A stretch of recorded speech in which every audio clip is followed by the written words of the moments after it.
How should you eat on the night you plan to go out drinking over the festive period?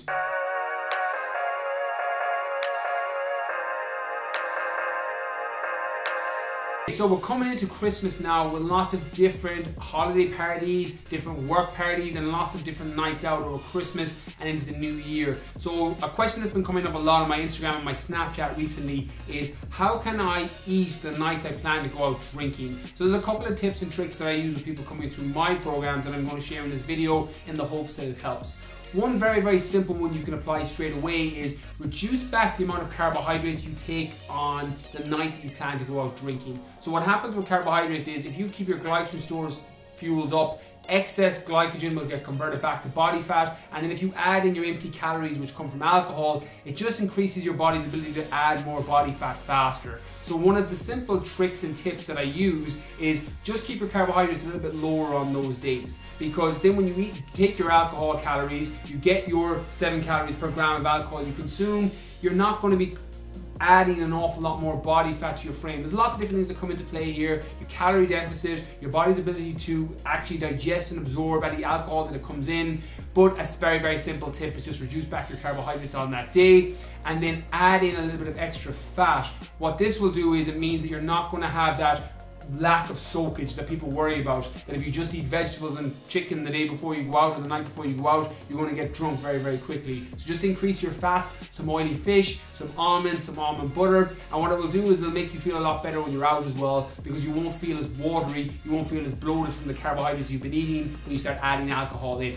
The next thing then is the night before or the morning of the night you plan to go out, do your hardest training session. So if that for you is leg day or a metabolic conditioning workout or whatever it is that you're doing, do your hardest workout the day before or the morning of the night you plan to go out. What this will do is it'll tear all the fibers down, you'll increase your metabolism, so that the food that you eat will get metabolized up very quickly and will go towards the repair of the workout, so that when you do take your alcohol and take your drink that night, you're not going to be adding body fat as quick to your frame, because you'd have burnt up a lot of that calories that you ate post-workout just to repair from the session. This is something that I did for a long time. When I would go out every weekend, I would do my legs on a Saturday because it was the workout that killed me. I would then get my post-workout meals in, and then I would go out every night, and then the following morning, if you can at all, do something that's going to get you out and about and moving. Because what happens with alcohol, it jumps to the front of the queue as your body's energy source. So we normally run off glucose, which is the carbohydrates we eat. Some people are in ketosis, so they'll run off ketones.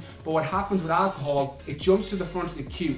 So if you've ever gone for a run or a workout or played a game after a night out, you feel like you're sweating alcohol. That's because your body is prioritizing it as a fuel source. So if you can go out the following morning for a light jog or a workout that gets you sweating, it's going to get that alcohol out of your system faster, you're going to feel better, and you're not going to fall off long term with your diet. Because what can happen is the next day when you're tired, you haven't dropped into REM sleep the night before, because alcohol will disrupt your REM cycle, you won't drop into a deep sleep.